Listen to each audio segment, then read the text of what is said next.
Hello बच्चों, welcome back to our channel Rajput study zero. तो बच्चों, आज के इस वीडियो में आप लोगों को हम क्लास 12th जो कि हमारा है केमिस्ट्री के हम पूरी किताब के जो है 6 महत्वपूर्ण टॉपिक को बताएंगे। तो 6 महत्वपूर्ण टॉपिक यदि आप इसको तैयार कर लेते हैं तो आपको जो 8 मार्च का पेपर है सब इसी में से आपका आएगा। 100% फिक्स है, तो सब इसी में से आएगा। 100% बस इतना आपको तैयार करना है। कितना?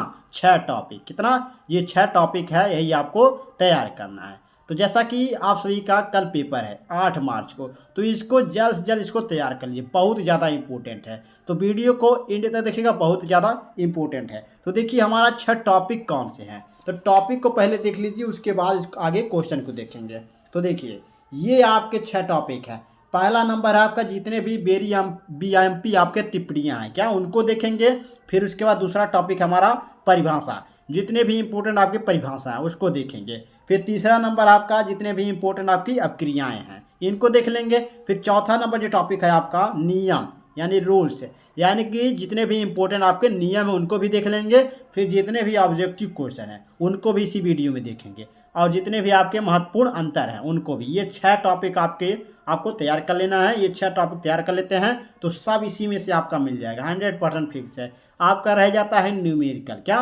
न्यूमेरिकल। तो न्यूमेरिकल वाला वीडियो हम आपको जो है शाम तक इसका वीडियो दे देंगे। क्या? शाम तक। तो इसको पहले आप सभी तैयार कर लीजिए, बहुत ज़्यादा इंपॉर्टेंट है। तो ये आपको जो है परिभाषाएं हो गई, टिप्पणियाँ हो गई, क्रिया, नियम, ऑब्जेक्टिव क्वेश्चन और अंतर, ये सभी तैयार कर लीजिए। इसी वीडियो में आपको हम इन सबको बताएंगे। तो चलिए पहला नंबर हमारा टिप्पणियाँ है, तो पहले टिप्पणियों को देख लेते हैं। तो पहला नंबर जो हमारा टिप्पणी पूछेगा और टिंडल प्रभाव। तो टिंडल प्रभाव क्या होता है? बहुत ज़्यादा इंपॉर्टेंट है, मोस्ट इंपोर्टेंट क्वेश्चन है। तो टिंडल प्रभाव होता क्या? देखिए, कोलाइडी विलयन को अंधेरे कमरे में रखकर उसमें से प्रकाश की किरण पुंज को प्रवाहित करते हैं तो प्रकाश की दिशा के लंबवत देखने पर क्या होता है? एक शंकु जैसी आकृति दिखाई देता। क्या? शंकु जैसी। कैसी आकृति? ये आपका शंकु जैसी आकृति दिखाई देती। क्या? इस तरह आपका ये शंकु जैसी आकृति दिखाई देती है। इसी घटना को हम क्या कहते हैं? टिंडल प्रभाव कहते हैं। मोस्ट इंपोर्टेंट क्वेश्चन है। क्या? Most important. आपका बहुत ही ज़्यादा इंपॉर्टेंट ये टिप्पणी है, इसको तैयार कर लीजिएगा। दूसरा नंबर जो आपका इंपॉर्टेंट टिप्पणी है वो है वैद्युत कण संचलन। क्या? वैद्युत कण संचलन क्या होता है? बहुत ही ज़्यादा इंपॉर्टेंट है। तो दूसरा नंबर है आपका जो, उसे देखिए, वैद्युत कण संचलन होता क्या। देखिए, जब कोलाइडी विलयन में क्या, जब कोलाइडी विलयन में विपरीत आवेशित इलेक्ट्रोड को रखा जाता है। क्या? जब कोई विपरीत कोलाइडी विलयन यानी कोलाइडी विलयन में जब विपरीत जो कि आवेशित इलेक्ट्रोड को जब रखते हैं तो वैद्युत क्षेत्र के प्रभाव में क्या, कोलाइडी कण क्या होते हैं? विपरीत आवेशित इलेक्ट्रोड की ओर क्या करते हैं? करने लगते हैं, गति करने लगते हैं। जब ये गति करने लगते हैं तो ये जो क्रिया हो रही है, इसी क्रिया को हम क्या कहते हैं? वैद्युत कण संचलन कहते हैं। बहुत ज़्यादा इंपॉर्टेंट है वैद्युत कण संचलन, इसको तैयार कर लीजिए, बहुत ज़्यादा इंपॉर्टेंट टिप्पणी है। अगला जो हमारा तीसरा नंबर जो आपका इंपॉर्टेंट टिप्पणी है वो है स्वर्ण संख्या। क्या? स्वर्ण संख्या। तो स्वर्ण संख्या को आप कैसे तैयार करेंगे? बहुत ज़्यादा इंपॉर्टेंट है स्वर्ण संख्या, मोस्ट इंपॉर्टेंट है। तो इसको किस तरह लिखेंगे? देखिए, लिखेंगे स्वर्ण संख्या रक्षी कोलाइडी की mg में वह मात्रा है जिससे 10 मिली क्या मिलीलीटर में गोल्ड सॉल्ट में मिलाने पर 10% सांद्रता वाली 1 मिलीलीटर NaCl मिलाने पर क्या इनके होने वाली स्कंदन को क्या करता है? रोक देता है, जिसे हम क्या कहते हैं? स्वर्ण संख्या कहते हैं। क्या कहते हैं? स्वर्ण संख्या। तो ये स्वर्ण संख्या पर टिप्पणी है, बहुत ज़्यादा इंपॉर्टेंट है, इसको आप सभी तैयार कर लीजिएगा। अगला हमारा जो चौथा नंबर इंपॉर्टेंट आपका जो है टिप्पणी है वो विटामिन्स पर है। क्या? विटामिन्स पर टिप्पणी बहुत ही ज़्यादा इंपॉर्टेंट है। विटामिन्स ये मोस्ट इंपोर्टेंट, हर साल आपके बोर्ड एग्जाम में पूछता है। इस पर एक नया क्वेश्चन आपके बोर्ड एग्जाम में जरूर पूछेगा। तो विटामिन पर आपका पूछेगा तो किस तरह लिखना है, इस पर टिप्पणी पूछ लेगा तो आपको इस तरह लिखना है। देखिए, लिखेंगे विटामिन शब्द का प्रयोग, सर्वप्रथम प्रयोग इसका जो है फंक के द्वारा सन 1912 ईस्वी में किया गया था। ये देखिए, कभी काल फूंक भी दिया रहता है, तो इसको आपको फंक या फूंक जरूर लिख दीजिएगा, चाहे आप फंक लिखें चाहे फूंक, तो ये दोनों आपका हो जाएगा सही। तो सन 1912 ईस्वी में इन्होंने किया था, किसने? फंक ने, जिसका अर्थ क्या है? वाइटल एमिन्स है। क्या? वाइटल एमिन्स है, क्योंकि ये जीवित निकायों में मिलने वाले जो एमिन होते हैं, इसी के कारण इनको क्या कहा जाता है? विटामिन कहा जाता है। क्या कहा जाता है? विटामिन। तो ये विटामिन पर आपका संक्षिप्त टिप्पणी है, बहुत ज़्यादा इंपॉर्टेंट। तो इसको आप सभी तैयार कर लीजिएगा। उसके बाद आगे हम देखेंगे 5वां नंबर जो इम्पोर्टेंट आपका टिप्पणी उसे देख लेते हैं। तो 5वां नंबर जो आपका इम्पोर्टेंट आपका टिप्पणी है वो है स्कंदन पर। क्या? स्कंदन। तो स्कंदन पर टिप्पणी कैसे लिखेंगे? तो देखिए इसका संक्षिप्त टिप्पणी होगा, जब कुलाइडिक कणों पर क्या, जब कुलाइडिक कणों पर से आवेश को हटा लिया जाए तो ये कुलाइडिक कण क्या होते हैं, एक दूसरे से संयुक्त होकर बड़े कण का क्या करते हैं, निर्माण करते हैं। यानी कि एक दूसरे से मिलकर क्या करते हैं, एक बड़े कण का निर्माण करते हैं। इसी प्रक्रिया को हम क्या कहते हैं, स्कंदन कहते हैं। यानी कि जब कुलाइडिक कणों पर से जो आवेश की मात्रा होगी उसको जब हटा लेते हैं तो कुलाइडिक कण जो है वह क्या करते हैं, एक दूसरे से संयुक्त यानी कि मिलकर क्या करते हैं, एक बड़े कण का निर्माण करते हैं। इसी प्रक्रिया को हम क्या कहते हैं, स्कंदन कहते हैं। बहुत ज़्यादा इंपॉर्टेंट है, इसको तैयार कर लीजिएगा। क्वेश्चन नंबर चलिए देखिए छठा देखते हैं, जो आपका संक्षिप्त टिप्पणी है वो है अपोहन पर संक्षिप्त टिप्पणी। तो आपका छठा नंबर आपका जो इम्पोर्टेंट है जो आपका अपोहन, उस पर देख लीजिए क्या है। देखिए, जब अशुद्ध साल को अर्धपारगम्य झिल्ली में भरकर जल से भरे पात्र में लटका दिया जाए तो अशुद्धियाँ धीरे धीरे क्या, जो अशुद्धियाँ होंगी धीरे धीरे जल में क्या होती हैं, विसरित हो जाती हैं। क्या? विसरित हो जाती हैं, तथा जो शुद्ध साल होगा वो थैली में शेष बच जाता है। इस प्रक्रिया को क्या कहते हैं, अपोहन कहते हैं। क्या कहते हैं, अपोहन। बहुत ज़्यादा इंपॉर्टेंट है, इसको तैयार कर लीजिएगा, अपोहन पर संक्षिप्त टिप्पणी। उसके बाद अगला हमारा जो कि है 7वां नंबर, ये हमारा लास्ट जो कि टिप्पणी होगा 7वां नंबर। 7 ही आपको हम बताएंगे जो इम्पोर्टेंट है। तो 7 जो आपका इम्पोर्टेंट उन्हीं को हम बता रहे हैं। तो 7वां नंबर है आपका हार्डी-सुल्जे का नियम। क्या? हार्डी-सुल्जे का नियम। तो इस पर भी टिप्पणी पूछ लेता है और कभी काल आपका नियम भी पूछ लेता है। तो ये आपका दोनों में चल जाता है, टिप्पणी भी और नियम भी। तो चलिए हार्डी-सुल्जे पर टिप्पणी जो है इसे लिखेंगे, इस नियम के अनुसार। क्या? इस नियम के अनुसार किसी आयन की संयोजकता जितनी अधिक होती है उसकी स्कंदन करने की क्षमता उतनी ही अधिक होती है। तो ये हार्डी-सुल्जे के नियम पर संक्षिप्त टिप्पणी है, इसको तैयार कर लीजिएगा। तो ये थे आपके टोटल 7 महत्वपूर्ण टिप्पणियाँ। क्या? 7 महत्वपूर्ण टिप्पणियाँ जो कि मैंने आप सभी को बताया। तो आपने जो कि पहला पॉइंट जो है कि टिप्पणियाँ ये कंप्लीट कर लिए। क्या? इसको तैयार कर लीजिए, आपका कंप्लीट हो गया। फिर दूसरा टॉपिक हमारा है बीएमपी परिभाषा, यानी कि वेरी इंपॉर्टेंट परिभाषा। तो महत्वपूर्ण परिभाषाओं को चलिए देख लेते हैं, उसके बाद हम आप क्रियाओं को देखेंगे। तो चलिए परिभाषाओं को देखते हैं, दूसरा नंबर टॉपिक जो है। तो परिभाषा में आपको 10 महत्वपूर्ण परिभाषा बताएंगे जो आपका मोस्ट इम्पोर्टेंट है, उन्हीं को बताएंगे जो आपके बोर्ड एग्जाम के लिए इम्पोर्टेंट है। तो देखिए पहला जो हमारा परिभाषा है वो चालकत्व को परिभाषित कीजिए, इस पर है। तो चालकत्व होता क्या, चलिए देखते हैं। किसी विद्युत अपघट के 1 घन सेमी बिलियन का चालकत्व उसका विशिष्ट चालकत्व कहलाता है। क्या? किसी विद्युत अपघट के 1 घन सेमी बिलियन के चालकत्व उसका विशिष्ट चालकत्व कहलाता है। बहुत ज़्यादा इंपॉर्टेंट है। इसे क्या करते हैं हम, कैपिटल जी से प्रदर्शित, किससे, जो आपका चालकत्व इसे हम कैपिटल जी से प्रदर्शित करते हैं। तो ये परिभाषा बहुत ज़्यादा इंपॉर्टेंट, इसको तैयार कर लीजिएगा। दूसरा नंबर जो आपका इंपॉर्टेंट परिभाषा पूछेगा वह इस तरह पूछेगा, मोलरता को परिभाषित कीजिए। क्या? मोलरता पर परिभाषा पूछेगा। तो मोलरता क्या, देखिए 1 लीटर विलयन में घुले हुए विलय के मोलों की संख्या को उस विलयन की मोलरता कहते हैं। क्या? समझिएगा, 1 लीटर विलयन में घुले हुए जो विलय के मोलों की संख्या होगी उसी को हम क्या कहेंगे, विलयन की मोलरता कहेंगे। बहुत ही ज़्यादा इंपॉर्टेंट है, इसको तैयार कर लीजिएगा। तीसरा नंबर जो आपका इंपॉर्टेंट आपका परिभाषा है वो है विलयन की मोलरता को, मोललता, ये मोलरता था ना, ये आपका मोललता है, मोललता को परिभाषित करना है। तो चलिए लिखते हैं। देखिए, किसी विलयन के 1 किलोग्राम यानी कि केजी में विलायक में उपस्थित विलय के मोलों की संख्या को क्या कहते हैं, मोललता कहते हैं। इसमें क्या था आपका, लीटर था, लेकिन आपका इसमें किलोग्राम है। तो यही अंतर है इसमें आपका, बस आपको सेम आपका परिभाषा है, सिर्फ आप यहाँ पर आपका जो है किलोग्राम हो गया है। उसके बाद आगे देखिए, आगे हमारा है जो अगला इंपॉर्टेंट है आपका बहुत ज़्यादा इंपॉर्टेंट बीआईएमपी है। चौथा नंबर, कार्बोहाइड्रेट को परिभाषित कीजिए। क्या?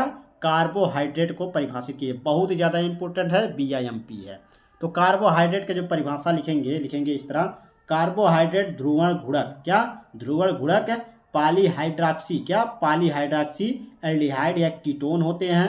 क्या? कीटोन होते हैं या वे पदार्थ होते हैं जो जल अपघटित होकर मोनोसैकेराइड के कई अणु देते हैं। समझिएगा, कार्बोहाइड्रेट ध्रुवण जो गुणक होते हैं पॉलीहाइड्रॉक्सी एल्डिहाइड या कीटोन होते हैं, यानी कि वे पदार्थ होते हैं जो जल अपघटित होकर क्या कहते हैं, मोनोसेकेराइड के क्या कई अणु देते हैं, क्या देते हैं, कई अणु देते हैं। तो ये कार्बोहाइड्रेट का परिभाषा है, बहुत ज़्यादा इंपॉर्टेंट, इसको तैयार कर लीजिएगा। अगला क्वेश्चन हमारा है 5वां नंबर।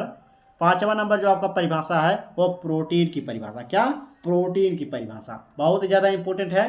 प्रोटीन की परिभाषा जो है आपके बोर्ड एग्जाम के लिए बहुत ज़्यादा इंपॉर्टेंट है ये, तो इसको तैयार कर लीजिएगा। चलिए देख लेते हैं प्रोटीन होता क्या है। देखिए, वे जटिल प्राकृतिक पदार्थ, क्या, वे जटिल प्राकृतिक पदार्थ जो भिन्न भिन्न, क्या, जो भिन्न भिन्न या समान अल्फा, क्या, समान अल्फा एमिनो अम्लों के संयोग से प्राप्त होते हैं, प्रोटीन कहलाते हैं। क्या, वे जटिल प्राकृतिक पदार्थ जो भिन्न भिन्न या समान अल्फा कणों या अल्फा एमिनो अम्लों के संयोग से, यानी कि इससे मिलकर प्राप्त होते हैं, उसी को हम प्रोटीन कहते हैं। बहुत ज़्यादा इंपॉर्टेंट है, इसको तैयार कर लीजिएगा। अगला जो हमारा 6ठा नंबर परिभाषा है वो है एमिनो अम्ल, क्या, एमिनो अम्ल की परिभाषा बहुत ज़्यादा इंपॉर्टेंट है। तो एमिनो अम्ल होता क्या, देखिए, वे यौगिक जिनमें एक या अधिक एमिनो समूह तथा एक या अधिक कार्बोक्सिलिक समूह होते हैं, एमिनो अम्ल कहलाता है। क्या, वे यौगिक जिनमें एक या एक से अधिक एमिनो समूह तथा एक या अधिक कार्बोक्सिलिक समूह होते हैं, एमिनो अम्ल क्या करता है, कहलाता है। बहुत ज़्यादा इंपॉर्टेंट है। तो ये 6ठा नंबर आपका बहुत ज़्यादा इंपॉर्टेंट है, इसको तैयार कर लीजिएगा। तो चलिए 7वां नंबर जो आपका परिभाषा है उसे देख लेते हैं।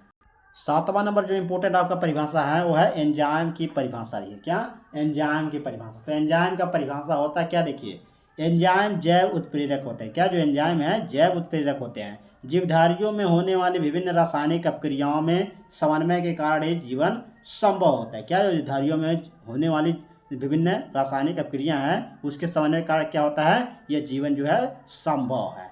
तो ये आपका एंजाइम की परिभाषा है, बहुत ज़्यादा इंपॉर्टेंट। 8वां नंबर जो इंपॉर्टेंट आपका परिभाषा है वो है विटामिन की परिभाषा लिखिए। क्या, विटामिन की परिभाषा लिखना है, बहुत ज़्यादा इंपॉर्टेंट है। तो आपको जो है विटामिन पर जो है संक्षिप्त टिप्पणी भी पूछ सकता है। और ये परिभाषा किस तरह पूछेगा, देखिए, लिखेंगे विटामिन की परिभाषा, भोज्य पदार्थ में, क्या, भोज्य पदार्थ में पाए जाने वाले ऐसे जटिल कार्बनिक पदार्थ जो शरीर की वृद्धि व पोषण तथा जीवन के लिए आवश्यक होते हैं, उन्हें विटामिन कहते हैं।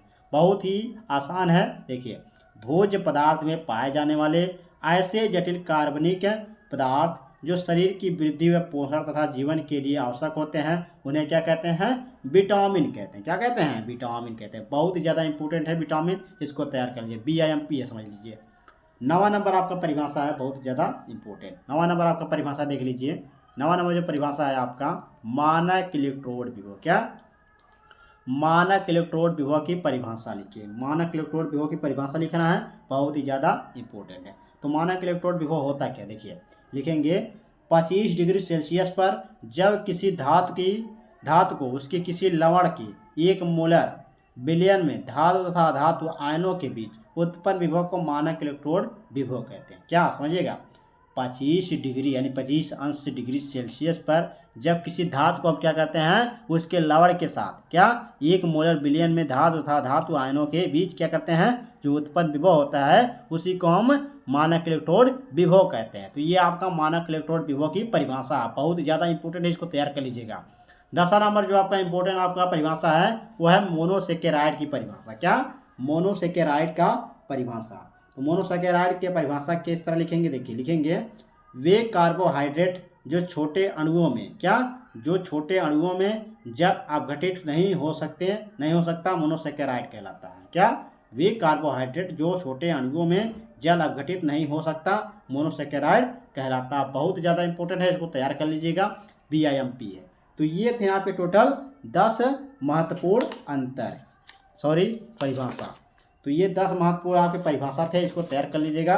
तो ये हमारा दूसरा टॉपिक था जो कि मैंने बताया। तो दूसरा टॉपिक हमारा ये परिभाषा है, ये भी आपका कंप्लीट हो गया। उसके बाद हमारा जो है तीसरा नंबर जो टॉपिक है वो है आपका अभिक्रियाएं। क्या, जो महत्वपूर्ण अभिक्रियाएं हैं उनको चलिए देख ले, तीसरा नंबर टॉपिक। उसके बाद हम महत्वपूर्ण नियम को देखेंगे। तो पहले हम चलिए अभिक्रियाओं को देख लेते हैं जो महत्वपूर्ण है। तो हम अभिक्रियाओं को देखेंगे। देखिए हम 7 आपको महत्वपूर्ण अभिक्रियाओं को बताएंगे, बस इसी में से आपका पूछेगा 7 महत्वपूर्ण अभिक्रिया तैयार कर लीजिए। तो पहला हमारा जो अभिक्रिया है बुटर्ज अभिक्रिया। क्या? बुटर्ज अभिक्रिया बहुत ज़्यादा इंपॉर्टेंट है, बहुत ही आसान तरीके से आप सभी को समझाएंगे, बहुत ही अच्छे तरीके से समझ में आएगा।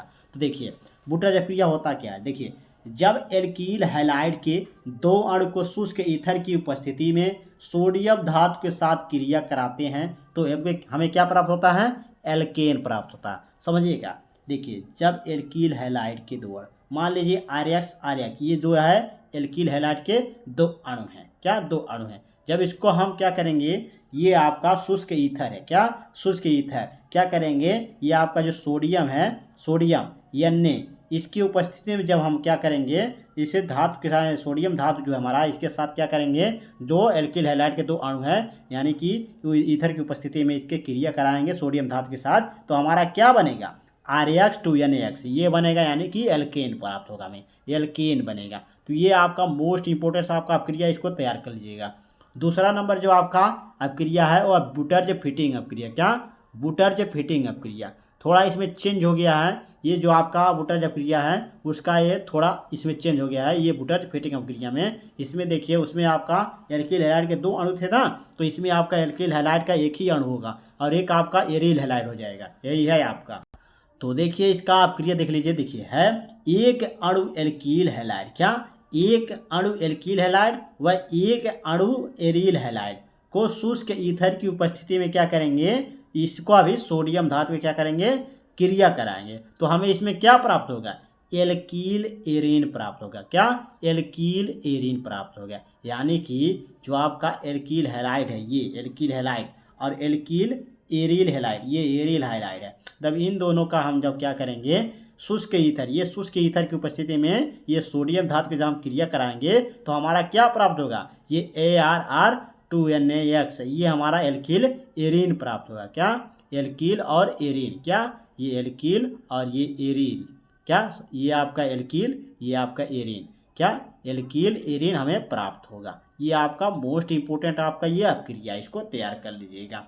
अगला जो हमारा अभिक्रिया है वो है तीसरा नंबर जो आपका है श्मिट अभिक्रिया। क्या? श्मिट अभिक्रिया। तो श्मिट अभिक्रिया क्या होता है? देखिए जब एसिटिक अम्ल की क्रिया, क्या? जब एसिटिक अम्ल की क्रिया हाइड्रोजोइक अम्ल से, क्या? हाइड्रोजोइक अम्ल से कराते हैं तो मेथिल एमीन बनती है। क्या बनता है? मेथिल एमीन बनता है। क्या बनता है? एथिल एमीन बनता है। इस अभिक्रिया को क्या कहते हैं हम? श्मिट अभिक्रिया कहते हैं। क्या? जब ये एसिटिक अम्ल, यानी कि ये एसिटिक अम्ल CH3COO, इसको जब हम क्या करेंगे, ये हाइड्रोजिक अम्ल, क्या? हाइड्रोजोइक अम्ल यानी कि N3H, इसका जब हम क्या कराएंगे, क्रिया कराएंगे तो हमारा क्या बनता है? ये मेथिल अमीन बनता है, यानी कि CH3NH2 प्लस का CO2 प्लस का N2, ये हमारा जो कि मेथिल एमीन बनता है। इसी को हम क्या कहेंगे? श्मिट अभिक्रिया कहेंगे। इस अभिक्रिया को बहुत ही ज़्यादा इंपॉर्टेंट आपका अभिक्रिया है। उसके बाद चलिए चौथा नंबर जो अभिक्रिया उसे देख लेते हैं। चौथा नंबर जो आपका इंपॉर्टेंट अभिक्रिया है वो है कैनिजारो अभिक्रिया। क्या?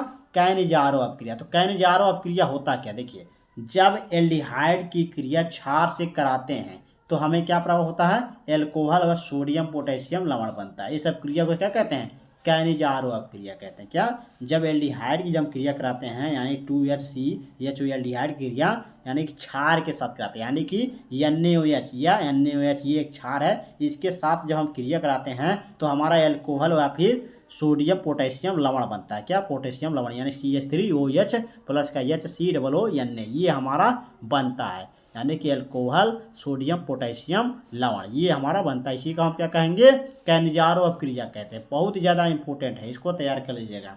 अगला जो हमारा जो आपका 5वां नंबर जो आपका इंपॉर्टेंट अभिक्रिया है वह है फ्रीडल क्रॉफ्ट अभिक्रिया। क्या है? फ्रीडल क्रॉफ्ट अभिक्रिया बहुत ही ज़्यादा इंपॉर्टेंट है। तो फ्रीडल क्रॉफ्ट अभिक्रिया होता क्या? देखिए निर्जल AlCl3 की उपस्थिति में बेंजीन की क्रिया मेथिल क्लोराइड से कराने पर क्या बनता है? टालुइन बनता है। क्या बनता है? टालुइन बनता है। इस अभिक्रिया को क्या कहते हैं हम? फ्रीडल क्रॉफ्ट अभिक्रिया कहते हैं। क्या कहते हैं? फ्रीडल क्रॉफ्ट अभिक्रिया कहते हैं। बहुत ही ज़्यादा इंपॉर्टेंट है। तो देखिए निर्जल AlCl3 की उपस्थिति में, ये आपका आपका Cl3, ये आपका क्या हो गया? निर्जल AlCl3 है। इसकी उपस्थिति में क्या करेंगे हम? बेंजीन, यानी कि C6H6, इसके जो हम क्या कराएंगे, ये आपका मेथिल यानी CH3 और Cl, इसकी मेथिल क्लोराइड के साथ जब किसी क्रिया कराएंगे तो हमारा क्या बनता है, टॉलुइन बनता है। क्या बनता है, टॉलुइन, यानी कि C6H5CH3 प्लस का HCl, ये हमारा टॉलुइन बनता है। इसी को हम क्या कहते हैं, फ्रीडल क्रॉफ्ट अपक्रिया कहते हैं। बहुत ज़्यादा इंपॉर्टेंट है। चलिए छठा नंबर जो आपका अपक्रिया है उसे देख लेते हैं। छठवां नंबर आपका जो अपक्रिया है बहुत ज़्यादा इंपॉर्टेंट है, गाटरमान कोच अपक्रिया। क्या, गाटरमान कोच अपक्रिया बहुत ज़्यादा इंपॉर्टेंट है, रिपीटेड है।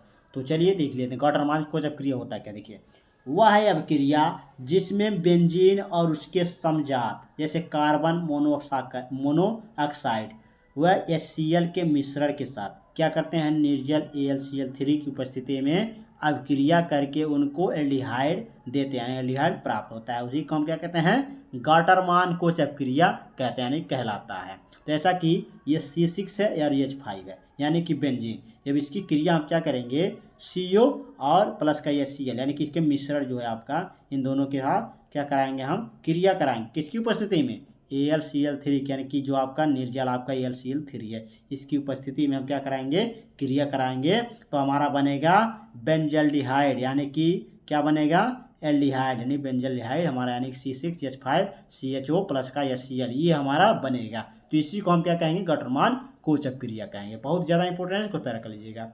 अगला जो हमारा अपक्रिया है, रोजेनमुंड अपक्रिया। क्या, रोजेनमुंड अपक्रिया बहुत ज़्यादा इंपॉर्टेंट है, मोस्ट इंपॉर्टेंट है। तो रोजेनमुंड अपक्रिया होता क्या, देखिए, वह है अपक्रिया जिससे एसिड क्लोराइड का यानी कि PD/BaSO4 उबलती जाइलिन की उपस्थिति में, क्या, उबलती जाइलिन की उपस्थिति में हाइड्रोजन द्वारा आंशिक अपचयन कराने से एल्डिहाइड हमें प्राप्त होता है। उसी को हम रोजेनमुंड अपक्रिया कहते हैं। जैसे कि आपका यहाँ एसिटिक क्लोराइड हो गया, यहाँ पर ये एसिटिक क्लोराइड है C6H क्या CH3 क्या CH3COCl, ये हमारा एसिटिल आपका क्लोराइड है। क्या, एसिटिक क्लोराइड है। और इसे हम क्या कर रहे हैं, H2 यानी कि हाइड्रोजन, इसके साथ हम क्रिया करा रहे हैं। किसकी उपस्थिति में, PD/BaSO4 यानी जाइलिन की उपस्थिति में इसकी क्रिया करा रहे हैं। तो हमारा क्या बन रहा है, एसिटेल्डिहाइड। क्या, एसिटेल्डिहाइड, यानी कि CH3CHO प्लस का HCl, ये हमारा एसिटेल्डिहाइड बन रहा है। तो इसी को हम रोजेनमुंड अपक्रिया कहेंगे। बहुत ही ज़्यादा इम्पोर्टेंट है आपके बोर्ड एग्जाम के लिए। तो ये था हमारा जो कि बहुत ही ज़्यादा इम्पोर्टेंट। चौथा नंबर है हमारा, ये 7वां नंबर अपक्रिया है। तो ये थे आपके 7 महत्वपूर्ण अपक्रिया। देखिए आपने जो कि तीसरा नंबर भी आपको मैंने बता दिया, BAMP यानी महत्वपूर्ण जो आपके अपक्रिया हैं। अब हम देखेंगे चौथा नंबर जो आपका इम्पोर्टेंट है, वह है नियम। क्या, नियम यानी रूल्स, जो महत्वपूर्ण नियम है उनको चलिए देख लेते हैं। उसके बाद हम ऑब्जेक्टिव क्वेश्चन को देखेंगे। तो नियम में आपको हम 5 महत्वपूर्ण नियम को बताएंगे। क्या, 5 महत्वपूर्ण नियम को। तो देखिए, पहला नियम हमारा है कॉलराउस का नियम। क्या, कॉलराउस का नियम बहुत ही ज़्यादा इंपॉर्टेंट है, इसको तैयार कर लीजिएगा। तो कॉलराउस का नियम होता क्या, चलिए देखते हैं। इस नियम के अनुसार अनंत तनुता पर, क्या, अनंत तनुता पर किसी विद्युत अपघट्य की मोलर चालकता विलयन में उपस्थित धनायनों तथा ऋणायनों की मोलर चालकताओं के योग के क्या होता है, बराबर होता है। यानी कि जो अनंत तनुता है हमारी की इनफाइनाइट, ये अनंत तनुता है। इसका जो विद्युत अपघट्य NaCl है, ये जो है आपका चालकता विलयन में जो उपस्थित धनायन और ऋणायन, यानी ये धनायन और ऋणायन, ये दोनों हैं, इन धनायन और ऋणायन के योग यानी कि इन दोनों के जोड़ के क्या है, बराबर होता है। जिससे हम क्या कहते हैं, कॉलराउस का नियम कहते हैं। बहुत ही ज़्यादा इम्पोर्टेंट है। इसका अनुप्रयोग भी पूछ लेता है। तो अनुप्रयोग में आपका 2 अनुप्रयोग है। तो पहला इसका इम्पोर्टेंट है, इसको तैयार कर लीजिए।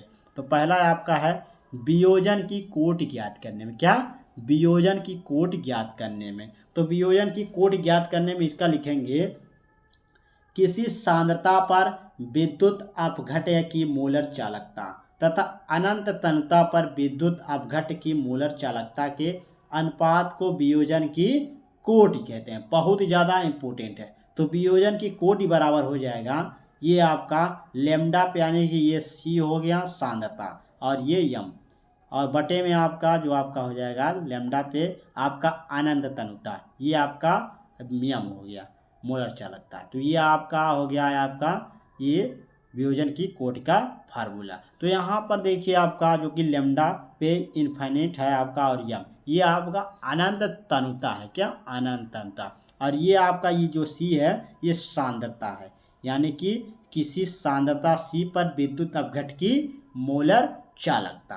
तो ये आपका बहुत ही ज़्यादा इम्पोर्टेंट है, कोलराउस का नियम। तो ये पहला नियम है, इसको तैयार कर लीजिएगा, बहुत ही ज़्यादा मोस्ट इम्पोर्टेंट आपका ये नियम है। उसके बाद चलिए दूसरा जो इम्पोर्टेंट नियम है उसको देख लेते हैं।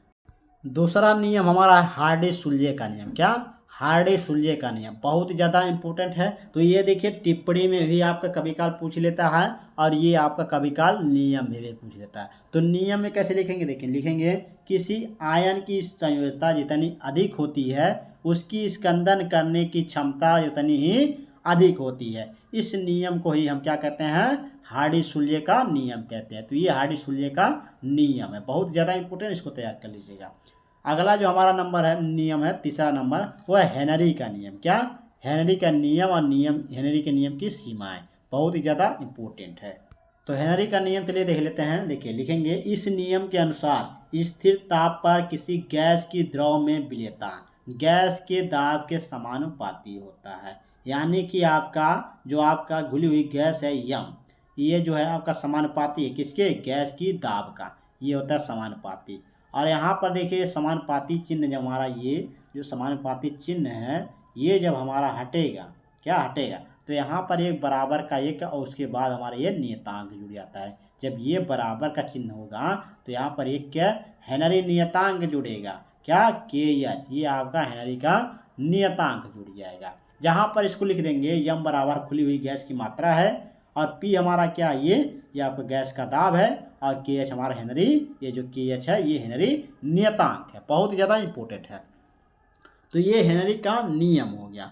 अब हम देखेंगे हेनरी के नियम की सीमाएं। तो हेनरी के नियम की सीमाएं में आप 3 ही लिख दीजिएगा, बहुत ही ज़्यादा नहीं लिखना है आपको। तो हेनरी के नियम की सीमाएं में आपको 3 लिखना है। तो देखिए पहला लिखेंगे यह तनु विलयन पर लागू होता है। क्या? जो हेनरी का नियम है यह तनु विलयन पर लागू होता है। दूसरा लिखेंगे निम्न दाब और उच्च ताप पर कार्य करता है। जो हेनरी का नियम है ये निम्न दाब और उच्च ताप पर कार्य करता है। तीसरा नंबर जो आपका नियम की सीमाएं हैं वो है उन गैसों पर लागू होता है जो विलायक से क्रिया नहीं करते। यानी कि जो हेनरी का नियम है ये उन गैसों पर लागू होता है जो विलायक से क्रिया नहीं करते हैं। तो ये आपका हेनरी के नियम की सीमाएं हो गई। तो ये आपका हेनरी का नियम था। चलिए चौथा नंबर जो आपका इम्पोर्टेंट नियम है उसको देख लेते हैं। चौथा नंबर जो आपका इम्पोर्टेंट नियम है वो है राउल्ट का नियम। क्या?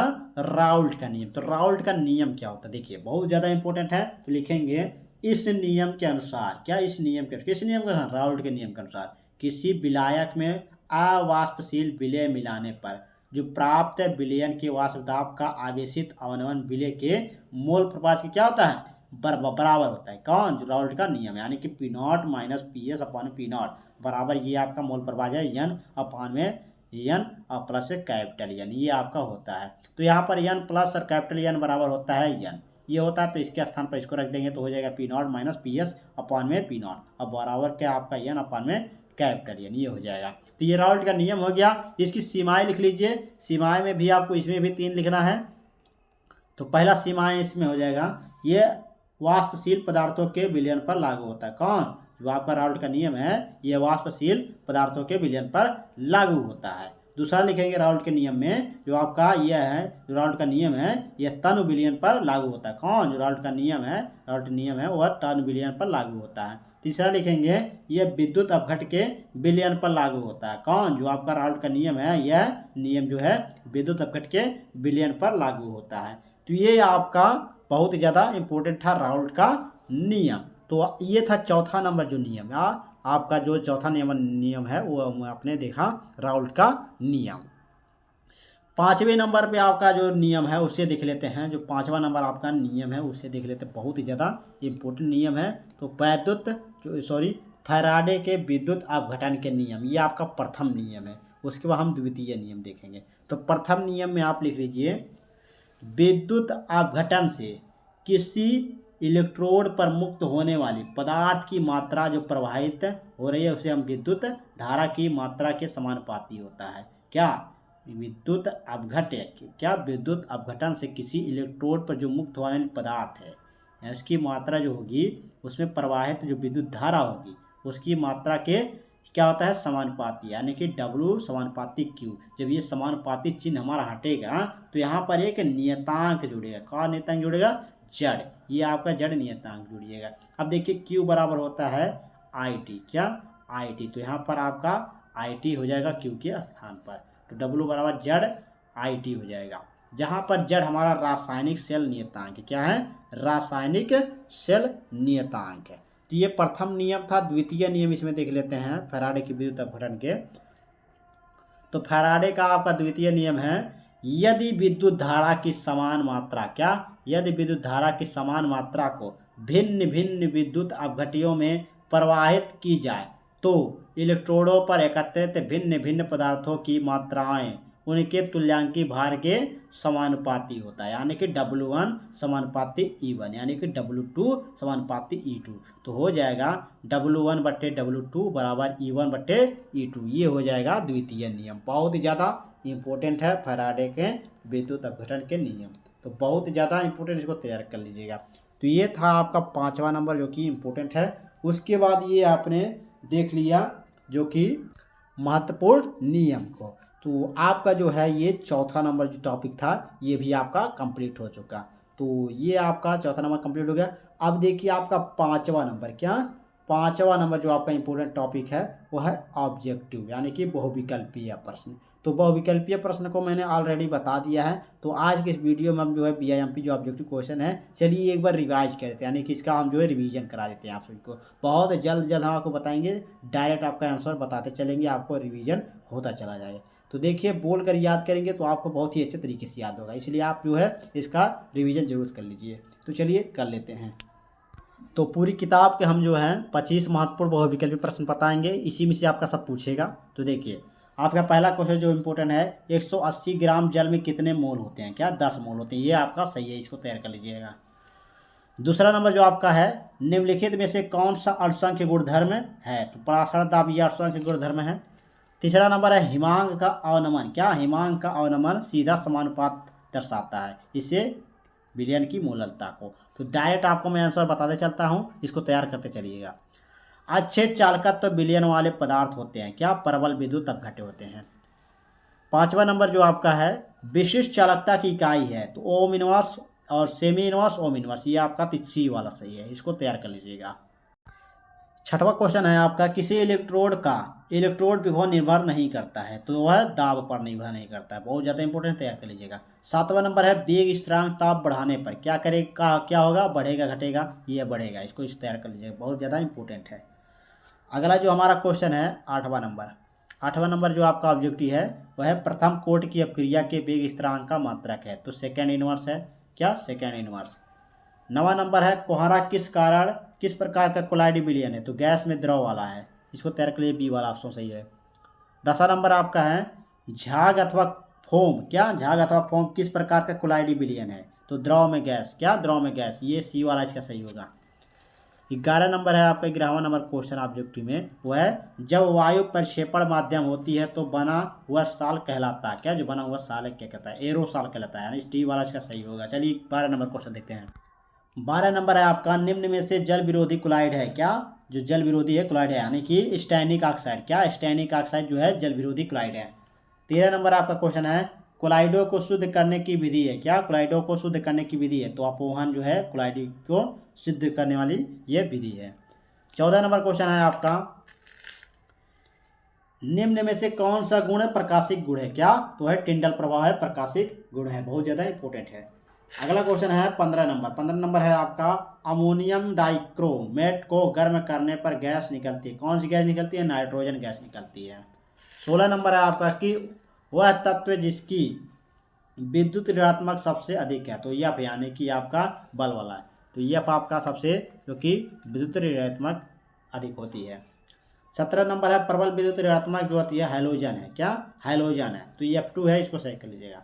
18 नंबर है आपका, वह तत्व, क्या वह तत्व जिसकी इलेक्ट्रॉन बंधुता सबसे अधिक होती है, तो आपका Cl यानी क्लोरीन, ये होती है आपका इलेक्ट्रॉन बंधुता की सबसे अधिक।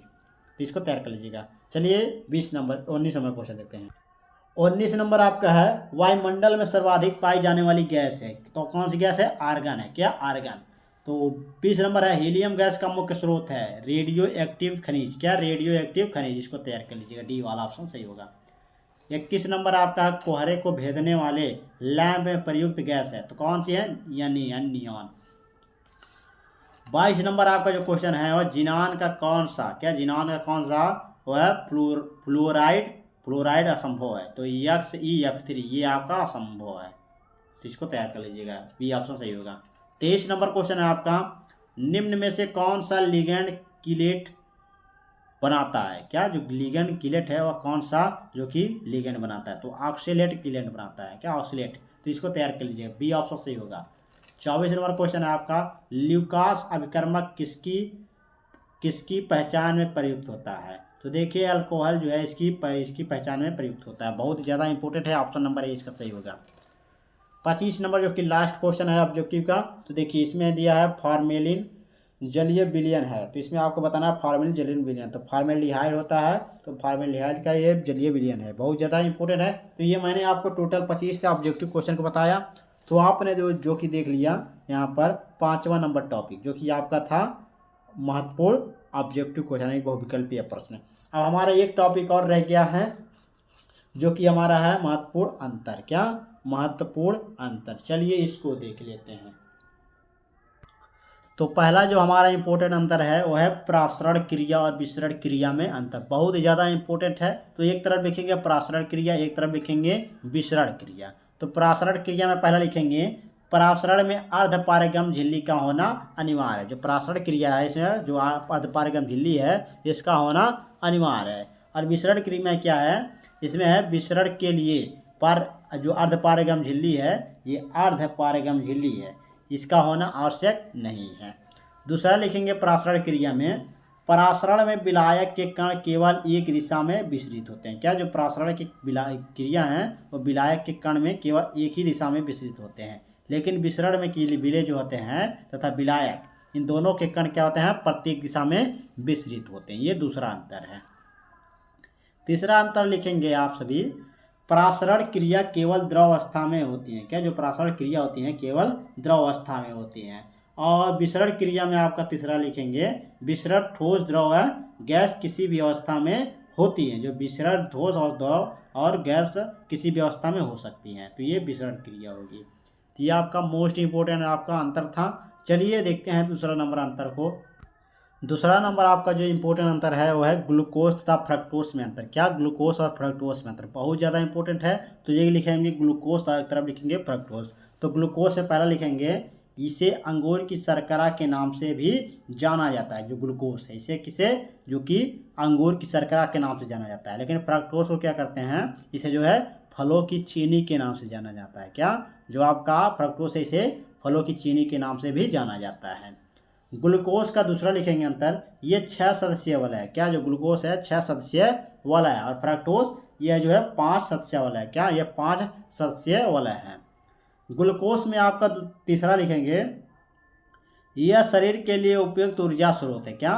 जो ग्लूकोज है यह शरीर के लिए उपयुक्त ऊर्जा स्रोत है, लेकिन आपका फ्रक्टोज जो है यह मस्तिष्क और मांसपेशियों के लिए उपयुक्त स्रोत नहीं है, बहुत ज़्यादा इंपॉर्टेंट है। चौथा लिखेंगे अंतर, यह कम वसा का उत्पादन करता है। कौन? जो ग्लूकोज है यह कम वसा का उत्पादन करता है और फ्रक्टोज है जो है यह अधिक वसा का उत्पादन करता है, बहुत ज़्यादा इंपॉर्टेंट है, इसको तैयार कर लीजिएगा। तो ये दूसरा नंबर अंतर था। चलिए तीसरा नंबर जो अंतर है उसे देख लेते हैं। तीसरा नंबर जो आपका मोस्ट इंपोर्टेंट अंतर है वो है गैल्वेनिक सेल तथा वैद्युत अपघटनी में अंतर। क्या? जो आपका गैल्वेनिक सेल है और वैद्युत अपघटनी सेल, इस दोनों में अंतर बताना, तो बहुत ज़्यादा इंपॉर्टेंट है। गैल्वेनिक सेल एक तरफ लिखेंगे और एक तरफ वैद्युत अपघटनी सेल। तो गैल्वेनिक सेल में पहला लिखेंगे रासायनिक परिवर्तन होने से विद्युत धारा क्या होती है? प्रवाहित होती है। और वैद्युत अपघटनी सेल में पहला लिखेंगे विद्युत धारा प्रवाहित होने से रासायनिक परिवर्तन होता है। क्या? जो आपका विद्युत धारा है उसके प्रवाहित होने से रासायनिक परिवर्तन होता है। गैल्वेनिक सेल में दूसरा लिखेंगे रासायनिक ऊर्जा विद्युत ऊर्जा में परिवर्तित होती है। क्या, जो आपका रासायनिक ऊर्जा है इसमें, जो आपका गैल्वेनिक सेल है इसमें जो आपका रासायनिक ऊर्जा होती है वह जो है विद्युत ऊर्जा में परिवर्तित होती है। और इसमें देखिए विद्युत अपघटनीय सेल में जो विद्युत ऊर्जा है वो रासायनिक ऊर्जा में परिवर्तित हो जाती है। और आपका गैल्वेनिक सेल में तीसरा लिखेंगे, आयन केवल कैथोड पर मुक्त होता है। क्या, जो गैल्वेनिक आपका सेल है वह आयन जो होते हैं उसमें वह केवल कैथोड पर ही मुक्त होते हैं। लेकिन इसमें जो वैद्युत अपघटनीय सेल है इसमें जो आयन होते हैं वह दोनों इलेक्ट्रोडों पर मुक्त होते हैं। तो ये अंतर है आपका गैल्वेनिक सेल और वैद्युत अपघटनीय सेल में अंतर, बहुत ज़्यादा इंपॉर्टेंट है, तो इसको तैयार कर लीजिएगा। तो ये था आपका तीसरा नंबर, जो कि लास्ट हमारा ये अंतर था।